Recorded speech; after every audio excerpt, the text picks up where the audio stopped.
Fala rapaziada, sejam bem-vindos a mais um vídeo aqui no Primeira Fila. Eu sou o Kevin Nicolas e hoje é dia de Primeira Fila Análise, onde vamos analisar o GP da Emília-Romanha de 2022 que aconteceu nesse final de semana. Enfim, não foi uma corrida das mais empolgantes assim, mas né, tem muito conteúdo pra gente analisar aqui. Então, sem mais enrolações, vocês já sabem, bora pro vídeo.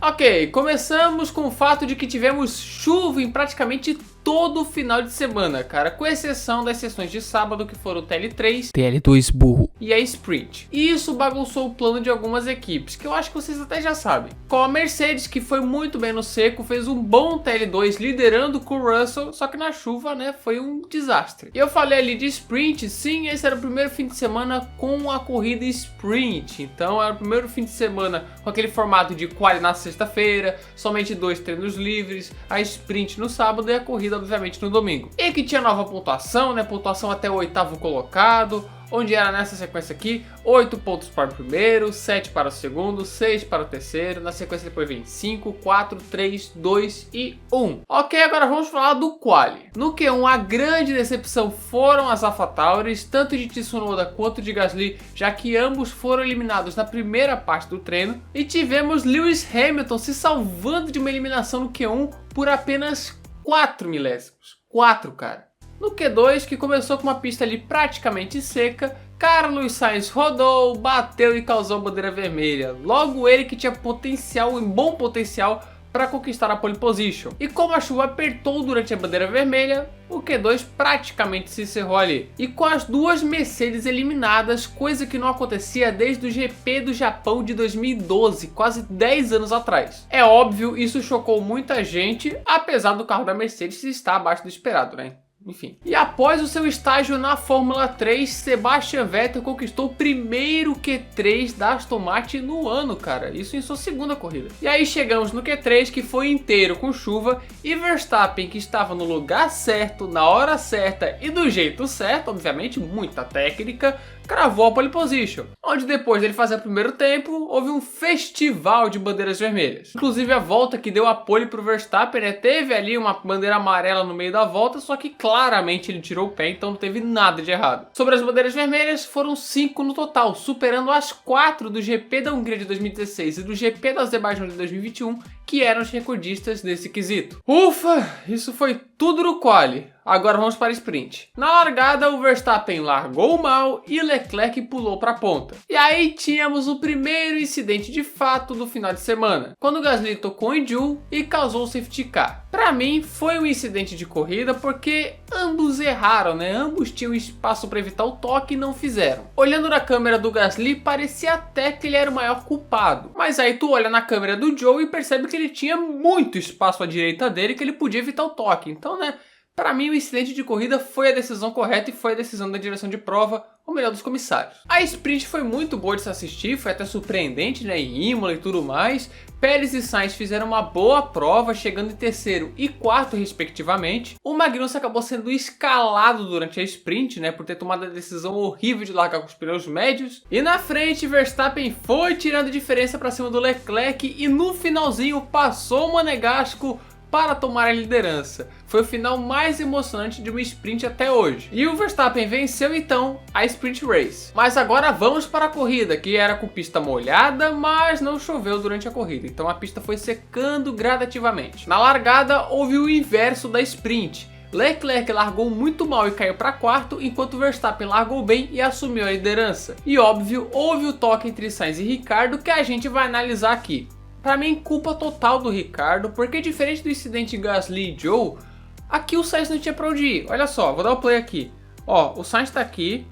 Mano, olha, o Sainz dá muito espaço pro Ricciardo, vai muito no limite. Óbvio que tipo, ele não pode ficar rente ali, porque nenhum piloto faz isso, cara, não tem como fazer esse traçado. Mas ele ficou no limite que dava, cara, ele ficou ali no máximo. Deu muito espaço pro Ricciardo. Só que aí, né, vamos agora pra câmera do Ricciardo. Olha aqui, a gente vê o Ricciardo, ele tá por dentro e tal, aí ele pega na zebra, escorrega, espalha e toca no Sainz, cara. Ele tinha espaço para poder evitar, tinha até, né, bastante espaço, mas acabou tocando no Sainz, né, e causou um incidente. Um incidente de corrida não é tão absurdo assim, cara. É uma decisão plausível, uma decisão, né, que dá pra aceitar. Só que na minha opinião, tô falando aqui minha opinião, eu acho que a culpa foi total do Ricardo, merecia ali uns 5 segundos. E teve o Mick Schumacher rodando sozinho, onde depois ele acabou tocando no Fernando Alonso, né, e danificando o sidepod dele, fazendo o bicampeão abandonar. Mas aí, em relação ao Mick Schumacher, não teve nada passivo de punição. O Mick Schumacher rodou sozinho, sem disputa de posição, sem nada. Foi puro azar e consequência. E há de se destacar a grande largada de George Russell de 11º no grid para 6º, cara. Baita largada. Aí então, após a saída do safety car, demorou para poder acontecer as ultrapassagens, mas elas aconteceram. Primeiro com o Leclerc passando o Norris para ser terceiro. Depois com o Russell indo para cima do Magnussen, mas ele foi um pouco afoito, passou do ponto e tomou o troco. Mas ele passaria o dinamarquês de vez logo depois. E na sequência, Bottas tomou a posição do Magnussen. E então começaram as trocas para os slicks. Ricardo foi o primeiro a arriscar. Depois na sequência vieram Vettel, Gasly e Albon. E chegou a vez dos ponteiros.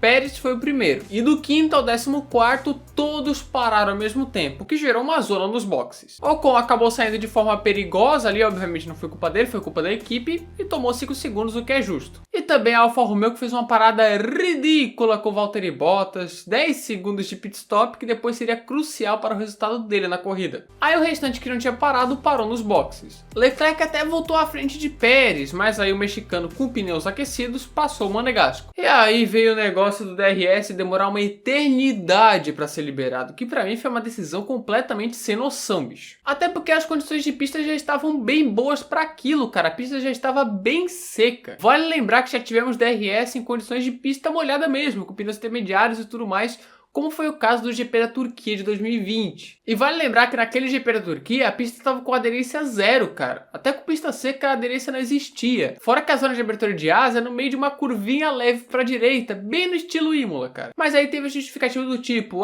mas o Russell ano passado bateu com Bottas porque ele estava com asa aberta. Bem, o que fez o Russell bater não foi ele pisar fora do trilho ou algo assim com o DRS aberto, e sim pisar na grama. Porque poderia ter acontecido até sem DRS, até com pista seca, cara. Tava 300 por hora na grama. Óbvio que você pode questionar se a corrida estava melhor com DRS ou sem DRS. As duas opiniões são válidas, as duas opiniões existem e devem ser respeitadas. Mas ao meu ver, diante das regras em si, foi um erro ter habilitado o DRS somente na volta de número 38. Afinal, quando foi habilitado, havia somente um carro abaixo de um segundo do carro da frente, que era Lewis Hamilton. Demorou muito para liberar. Então veríamos o trezinho de Alexander Albon segurando o Pierre Gasly, que estava segurando o Lewis Hamilton. Que, cara, a gente zoou o Hamilton por ter ficado preso atrás do Gasly a corrida toda, o que é um demérito, obviamente. Mas o Gasly ficou preso a corrida inteira também atrás do Albon de Williams, bicho. Isso sem ter feito um ataque de fato sequer, mesmo com a vantagem do DRS. Mas aí beleza, os três seguiram no mesmo trezinho até o fim da prova. Mais à frente, o Leclerc parou nos boxes para colocar pneus macios numa tentativa de chegar no Pérez ou até mesmo ultrapassar ele. A Red Bull reagiu e parou o Pérez. O mexicano acabou voltando na frente de Leclerc. Mas aí viria o acontecimento da corrida. Leclerc na volta 53 arriscou demais na variante alta e bateu. Sorte dele que danificou apenas a asa dianteira. Mesmo assim ele teve que ir lá trocar e perdeu várias posições. Que assim, cara, quem sou eu para poder falar do Leclerc, o que ele tem que fazer e tal, qual era o negócio certo.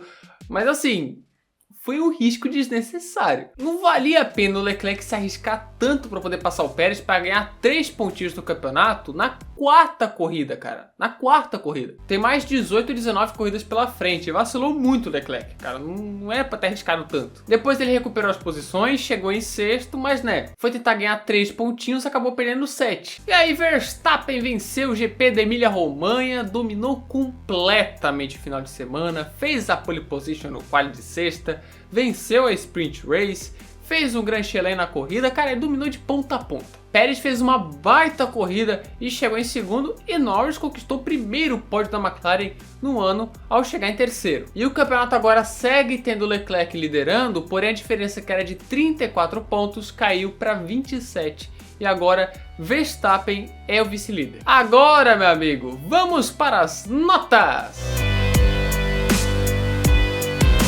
Começamos aqui com o vencedor da prova, Max Verstappen, que é nota 10. Não tem como, cara, ele dominou completamente, fez o Grand Chelem, e assim como os Grand Chelems do Leclerc, que foram nota 10, aqui também vai ser nota 10 para o Verstappen. Pro Pérez eu fiquei na dúvida, nota 9 ou nota 9,5, porque ele fez uma ótima corrida, mas eu vou dar aqui nota 9. A Sprint Race e a corrida dele foram muito boas, cara, ele conseguiu se recuperar muito bem do quali mais ou menos que ele tinha feito, então para mim nota 9 aí para o Sérgio Pérez. Pro Lando Norris, mesma nota 9, conseguiu levar esse carro aí mais ou menos da McLaren para um terceiro lugar, um ótimo resultado pro Norris, ele correu muito bem, cara, óbvio que teve a sorte ali do Leclerc cometer o erro para poder ir pro pódio, mas baita corrida do Norris. E pro Russell, também nota 9, cara, fez uma boa corrida com esse carro bem abaixo da Mercedes, né, largou de 11º, chegou na 4ª posição, ficou à frente do Hamilton o fim de semana inteiro, então, cara,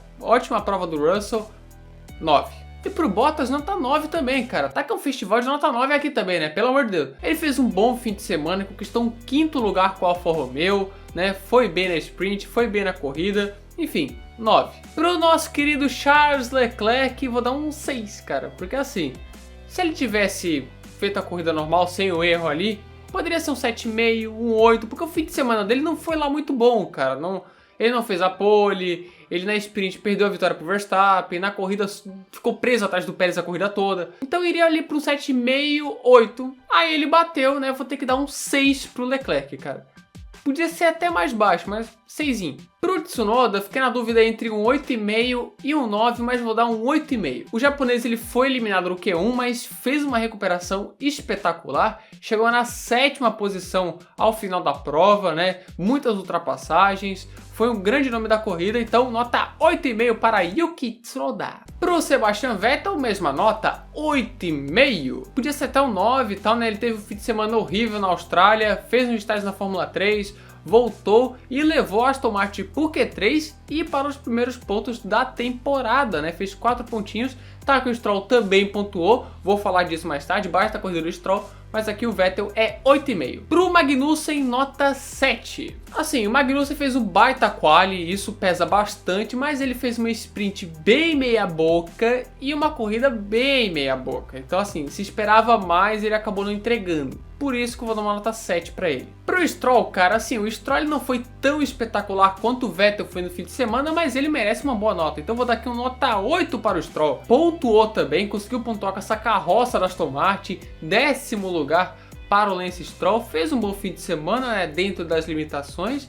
Não errou muito, então, pô, boa corrida do Stroll. E pro Albon também nota 8, cara, podia até ser um 8,5, mas eu vou dar aqui uma nota 8, mano. Porque assim, logo no qual ele teve um problema ali nos freios que fizeram ele largar na última posição na sprint. Na sprint ele terminou em 18º e na corrida ele terminou em 11º, segurando uma pressão do Gasly que durou mais da metade da prova. Então, com a Williams, o Albon merece sim uma nota 8 pela corrida que ele fez. Pro Gasly, cara, não tem o que falar, mano, 5 pro Gasly, 5 pro Gasly. Assim, andou atrás do Tsunoda quase que o fim de semana inteiro, assim. Na Sprint Race se envolveu em um toque ali com o Guan Yu Zhou, que por mais que o Zhou tivesse ali uma culpinha, né, tem ali uma boa culpa inclusive, o Gasly também, né, não é santo. E na corrida fez uma corrida bem meia boca, não conseguiu passar o Albon mesmo com o carro melhor que a AlphaTauri, né, e assim... 5, cara. Ah, e o Hamilton, cara, é complicado dar uma nota tão baixa assim, mas é 4 pro Hamilton, mano. Não tem como. Ele não conseguiu em nenhum momento no final de semana andar à frente do Russell, não conseguiu, cara. Nem em treino livre, nem no quali, nem no sprint, nenhum momento. Fora que ficou preso atrás do Gasly e tal, mas isso aí não tem muita culpa dele, isso não pesa muito. Mas ele terminou fora dos pontos, terminou, né, numa posição que pro Hamilton... pesa bastante. Tá, que tem um pessoal que tá exagerando, né, falando que ele é uma fraude e tal, mas, gente, não dá pra tirar conclusões precipitadas com somente 4 corridas, cara. Vai que ele melhora depois, né, e a opinião muda. Mas aqui a gente tá considerando o fim de semana. E o fim de semana do Hamilton merece um 4. Pro Ocon eu vou dar um 6,5. Que assim, a corrida dele foi bem discreta. Ele caiu logo no Q1, velho, com a Alpine, o que é bem chocante até. E na minha opinião, né, merece ali um 6,5, até porque ele terminou fora dos pontos. Na corrida ele terminou atrás do Stroll, depois foi punido, ficou em 14º, mas assim, 6,5. Ah, e Guan Yu Zhou, né, cara? O Guan Yu Zhou até fez um baita Q1, terminou o Q1 em 4º, mas a gente não analisa aqui o Q1, a gente analisa o fim de semana inteiro. E o fim de semana inteiro do Zhou foi bem abaixo. Ele na sprint, né, se envolveu em incidente com o Gasly, que ele teve boa parte da culpa. Na corrida, fez uma corrida discretíssima, lá no fundo, ninguém viu o Zhou na corrida, então 5. 5 pra ele. O Latifi, cara, o Latifi não tem muito o que falar do Latifi, cara. O Latifi fez uma corrida Latifi, pô, ele não foi muito além e nem foi muito abaixo, então 5 pra ele. O Mick Schumacher, assim, né, 4. O Mick Schumacher, assim, podia ter ido mais, né, cara? Porque a gente sabe agora, com o Magnussen correndo ali pela Haas, que o potencial do carro da Haas é mais do que o Mick Schumacher tá entregando. E no fim de semana ele não fez muita coisa, não foi muito além. Ficou atrás do Latifi na corrida, atrás do Latifi. Então, 4. Pro Ricardo, cara, vai ser até um pouco injusta essa nota que eu vou dar pra ele, cara, porque assim, ele foi até bem no quali, na sprint, mas a corrida foi um desastre. Então, cara, nota 4 para o Ricardo. Dói um pouco falar isso, porque, tipo, ele fez um bom quali, foi pro Q3, terminou em 6º na sprint, se eu não me engano. Só que a corrida dele começou com um incidente com o Sainz, que ele teve boa parte da culpa, se não a culpa inteira. E na corrida virou uma cobaia, cara. Não tem nem como tu avaliar o desempenho dele na corrida direito, né? Mas, assim, terminou em último e muito último. Enfim, 4. Pro Alonso, assim, vou dar uma nota só de participação, vou dizer assim, 6, cara. Porque o Alonso fez um bom quali, terminou em 5º, né, no qualificatório. Na sprint ele não foi tão bem assim, perdeu algumas posições. E na corrida nem dá pra avaliar direito, porque logo na primeira curva ele foi tocado pelo Mick Schumacher, o side pod dele voou e ele precisou abandonar, então não tem muito como avaliar. E pra finalizar temos aqui o Carlos Sainz, que eu vou dar a mesma nota, um 6. Que assim, ele bateu no quali? Bateu, ponto negativo pra ele, mas fez uma baita sprint, terminou em 4º, se recuperando bem, ponto positivo. Nessa equação aí, eu acho que é um 6 que vem daí. E óbvio, teve incidente na corrida, só que o incidente na corrida não teve culpa dele, não teve culpa nenhuma do Sainz, cara. Então não tem como botar isso na culpa dele ou nada, então a gente apenas anula isso e considera o restante. O restante eu acho que 6 é o merecido. Enfim, esse foi a primeira fila análise do GP da Emília-Romanha de 2022. É isso, galera. Muito obrigado por assistir o vídeo até aqui. Se você gostou, se inscreva no canal, ative as notificações, clique no gostei e compartilhe esse vídeo aí com a galera, com os amigos, com os familiares, com o pessoal na rede social, sei lá. Se você tiver sugestão de tema, quadro ou vídeo, coloque aqui nos comentários que eu vou ler tudo, beleza? Não se esqueça de entrar no nosso servidor no Discord, link na descrição, entra lá. E é isso, galera. Muito obrigado a quem assistiu até aqui e falou!